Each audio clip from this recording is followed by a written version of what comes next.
During the past 200 years, no great choral work has been played so frequently as Handel's Messiah.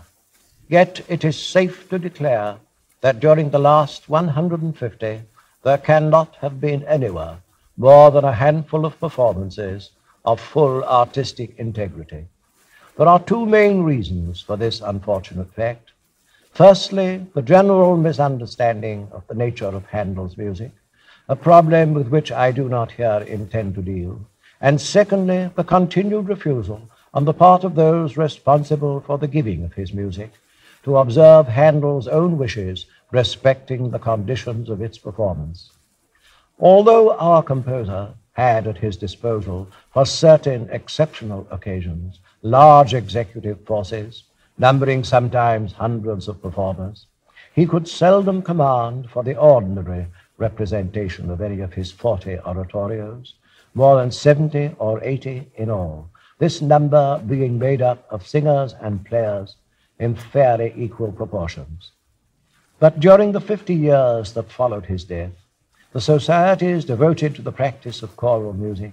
grew considerably in size,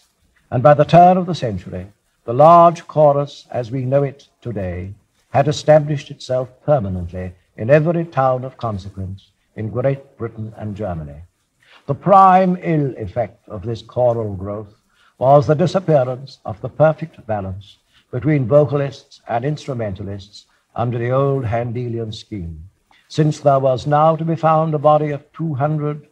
to 400 voices, matched not with a more or less equal number of players, but a comparatively small orchestral group of 40 or 50. In spite of the development of the orchestra during the 19th century, or it may be because of it, the average big choral society grew greater and greater until there could be heard at celebrations such as the Handel festivals, held periodically at the Crystal Palace, London, a choric assembly of as many as 5,000, supported by an orchestra not 1/20th its size. Happy experiences for the enthusiasts taking part in these monster shows, but melancholy trials for the knowledgeable admirer of Handel, for the gigantic roll and reverberation of swelling sound had the effect of muddying or obscuring completely a polyphonic style of vocal writing unapproached by any other composer for variety of mood, pictorial device, and ingenuity of form. Now, a casual study of the great choral works of this master, particularly those of dramatic character, reveals the clear possibility of an exceptionally wide range of tonal effect. The simpler and grander choruses can be executed by a large number of voices with impressive results, if supported by an instrumental accompaniment of like weight. Others gain nothing but rather lose, if sung by more than a moderate quantity.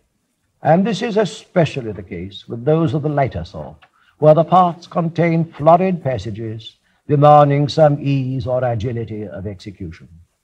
It is for these reasons that in this present recorded version, I have made use of 4 separate choruses of varying dimensions, beginning with 2 wholly professional bodies of 42 and 65 respectively, and culminating in one, where amateurs necessarily predominate, of 250. I do not think that it is now questioned anywhere that the prolonged sound of huge masses of vocal tone tends to generate in the listener some weariness of the flesh. I trust that through the variety of the effects herein attempted, some of this potential monotony will have been avoided.